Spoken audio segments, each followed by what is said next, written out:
Hey everybody, how's it going? This is Joshua from Another Candle.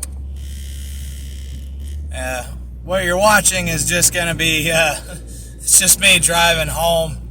So, don't be too worried about being impressed by the video. This is all you're getting. Well, visually anyways, this is all you're getting.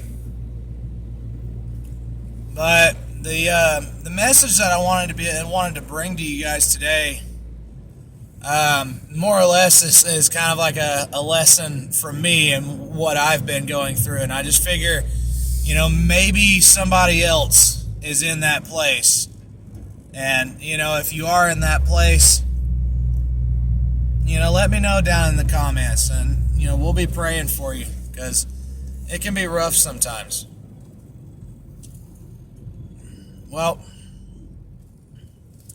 to put it kind of shortly, the past couple of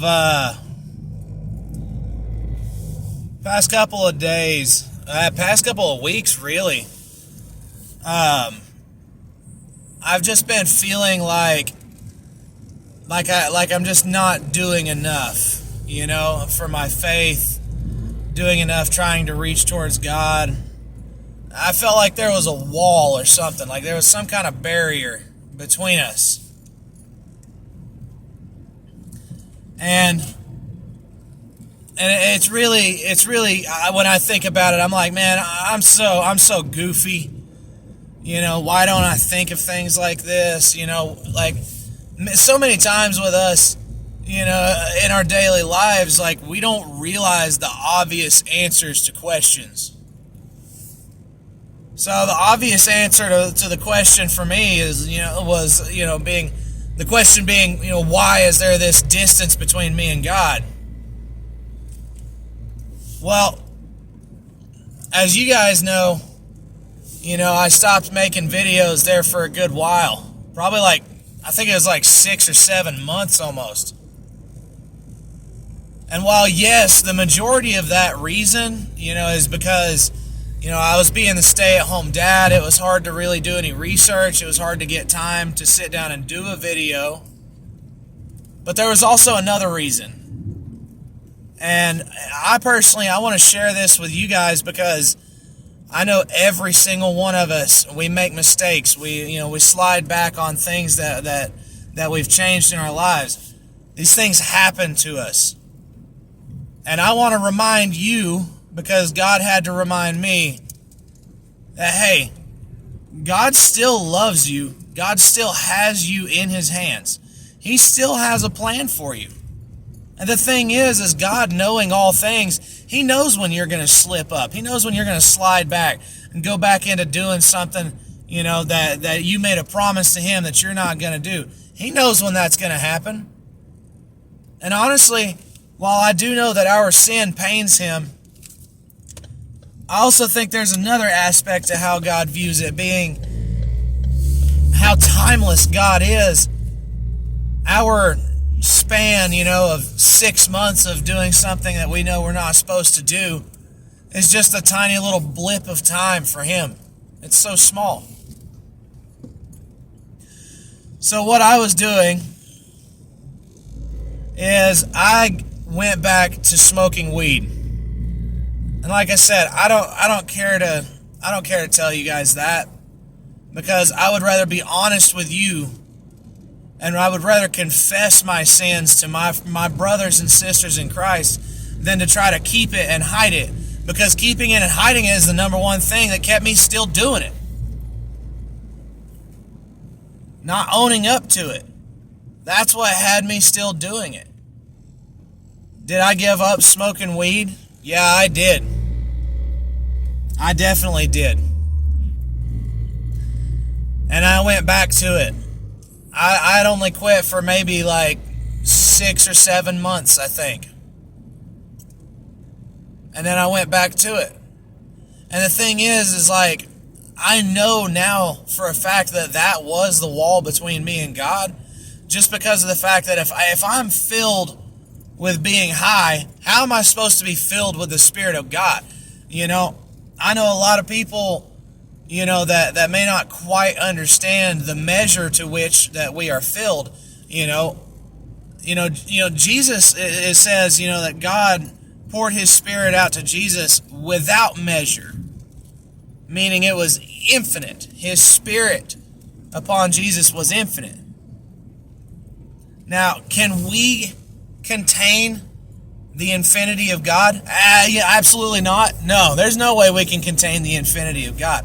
Even the apostles, those who were right next to Jesus Christ, those who saw him in person and were taught by him in person, they had to be filled periodically with the Spirit.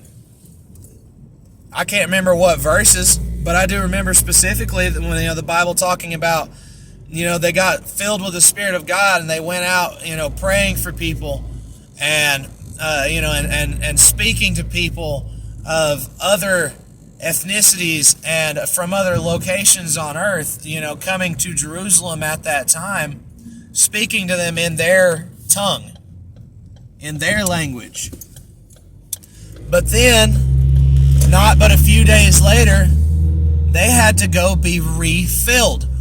Now, if they, then they were the apostles. So now if they have to go get refilled, then that means we got to go get refilled. But we can only be filled to the point that we empty ourselves.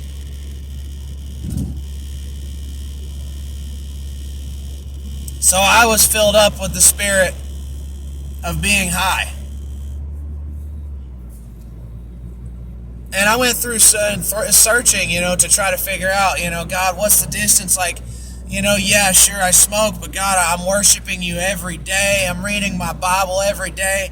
Almost every bit of my entertainment time that I could be spent playing a game or, watching some kind of entertainment on the television, I was spending pushing in, researching as much as I could about God. Pushing in as hard as I could.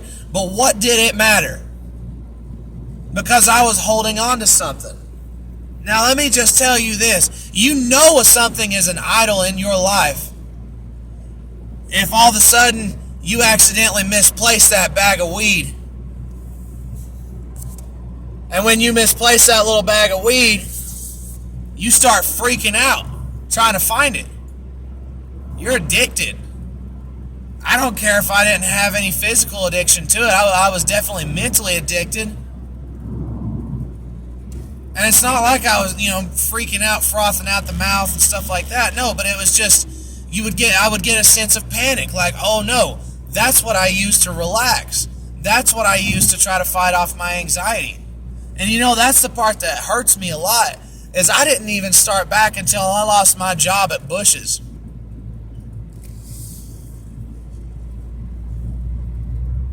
And then, because I lost that job, I had to come home. I had to be the stay-at-home dad and let my wife go to work.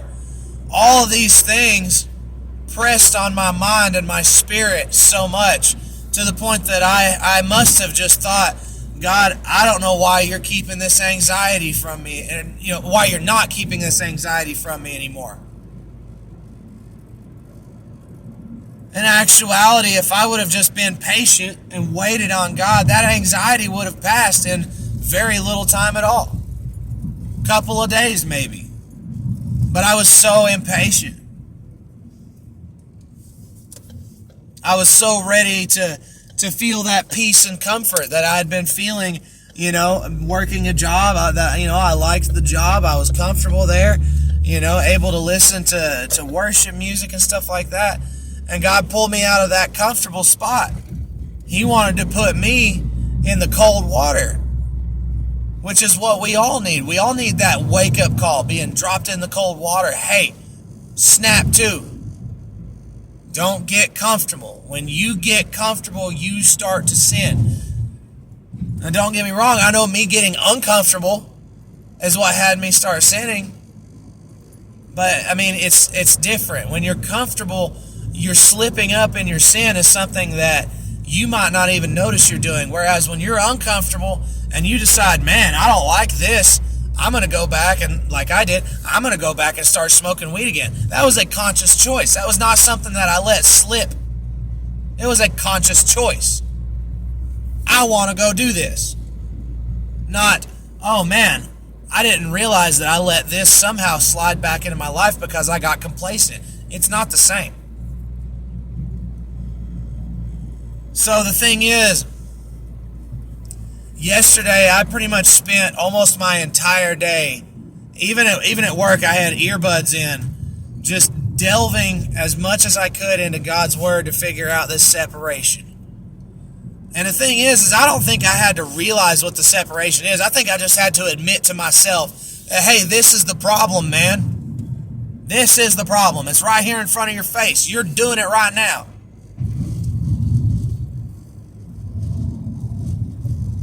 And whenever I finally admitted that to myself, all of a sudden, I kept welling up with tears all day long. I was so upset. I was telling God, I was like, God, I'm so sorry. I don't know why I did this. I was thanking Him for convicting me for doing it, and I was apologizing and asking for His forgiveness for the fact that I ignored His convictions because I wanted to feel good. That's all I wanted. I just wanted to feel good. And it's crazy how wanting to feel good can drive a wedge in between you and God. Something that you might not even expect. You're like, oh no, it's just a small thing. It's just hitting a little bowl. It's just drinking a couple of beers. It's just it's just a one night stand. Yeah, it might be just one single time, but you might not realize that one single time is opening a floodgate of demonic influence into your life. Yes, smoking something like marijuana. Yes, I hate to say it. I mean, as much as I want to sit here and say, every seed-bearing plant is placed on this earth for man's use, blah, blah, blah. I used that excuse for a long time, and listen to me. God never said every seed-bearing plant is placed on this earth for you to smoke, for you to inhale into your lungs something that before the time of us rolling things up and smoking them, which don't get me wrong, was thousands of years ago, yes, but before that time, people probably would have thought, man, you're insane. Why are you inhaling that smoke? You're going to die. And that's just it. You are going to die. I don't care what kind of smoke you're inhaling. You're going to die from it. It in itself might not kill you. You might be one of those people that goes all the way up into your 80s smoking cigarettes. But let me ask you this, just like Paul says, that which does not edify Christ. Does smoking edify Christ? No, it does not. You have got to be messed up in the head if you think Jesus Christ Himself would be sitting around rolling up a blunt and passing it. You got to be messed up in the head. You're crazy. I used to think it too, so I can say that. And then I realized, I was like, no, Jesus wouldn't do that. Jesus wouldn't have any reason on this earth to get high, to get drunk, anything. Why would He care about that? Jesus did not desire the things of the flesh, and those are things of the flesh to feel good. The desire to feel good. You might pay some money for it, but essentially it's for free. You ain't hardly got to work for it. You just go and smoke in a plant and you feel good now. And listen, guys, I promise I'm not bashing people that do. Because listen, I just threw my pipe out the door last night, okay? So please don't think I'm being judgmental towards anyone on here. If you're smoking weed, you pray about that. You ask God about that. That's between you and God. Please don't take anything I'm saying as an offensive manner. But I threw that pipe out the door because after searching for God so long yesterday, at the end of the day, I get off work. I'm driving home. It's super late. It's like 11 o'clock at night. I think it was later than that. And I go to Marcus Rogers' page. I like his music, and I like a lot of his videos he does. Shout out to Marcus Rogers. You do some good stuff, man, if you ever end up seeing this. But, and there was a song that came on. I didn't even think the video was going to be a song. Like, the title didn't look like it. The thumbnail didn't look like it. But it was one of his songs. I knew which song it was. I can't think of the name right off the top of my head. But essentially, it was talking about, you've got to lay all these things down that you're doing if you want to be filled with God. And then after that, a string of songs, one after the other, were playing, and each individual song was like step by step God telling me, look, you prayed for this is what I'm doing.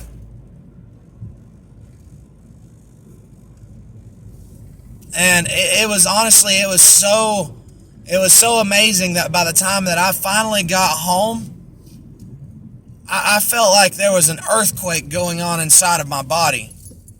I was so shaken by what God was doing, by how He was speaking to me. I was shaken by it.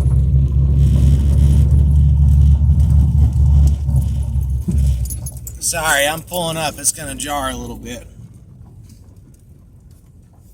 But like I said, I was shaken by it. It was something that was totally different. And I got home, and, I prayed about it for a minute. I thought about it for a minute. And, I was like, God, I'm done with this. If you're going to speak to me this strong, what reason do I have, to hold on to something like smoking weed? And so I took my pipe, and I threw it out up into the woods, and I took the rest of that little bit that was in the bag, and I threw that in the trash. And I'll go ahead and tell you guys, today was a really rough day. Not because I didn't smoke. Nothing like that. But just because Satan knew I was trying to throw this down. He knew I threw it away. And he wants to try to make me regret it. He wants to try to make me go back to it. But guys, that's what my message of encouragement is about today. I know this is going on pretty long, and it might not make a lot of sense, but hopefully it does, and hopefully it touches somebody, because I felt like God was telling me that I should share my experience.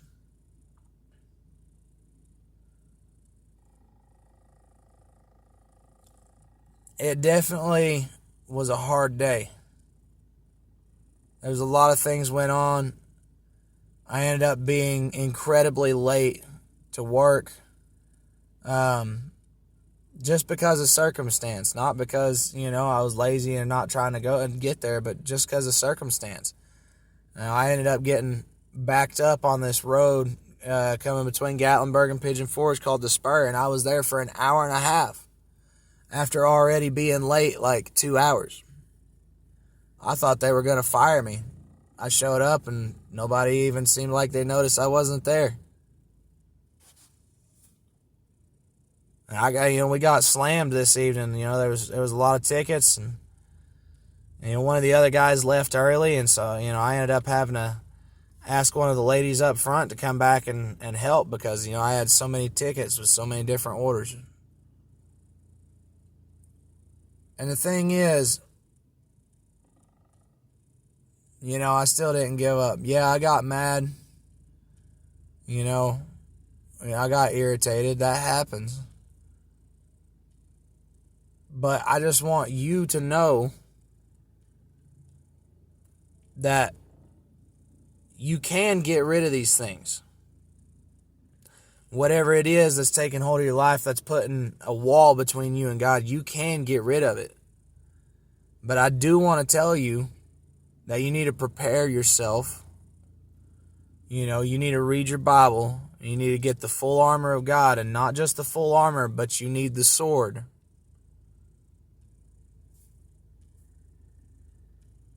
Whenever you try to throw these things off that are chaining themselves to you, and you try to denounce these demons in your life, they're going to fight back really hard.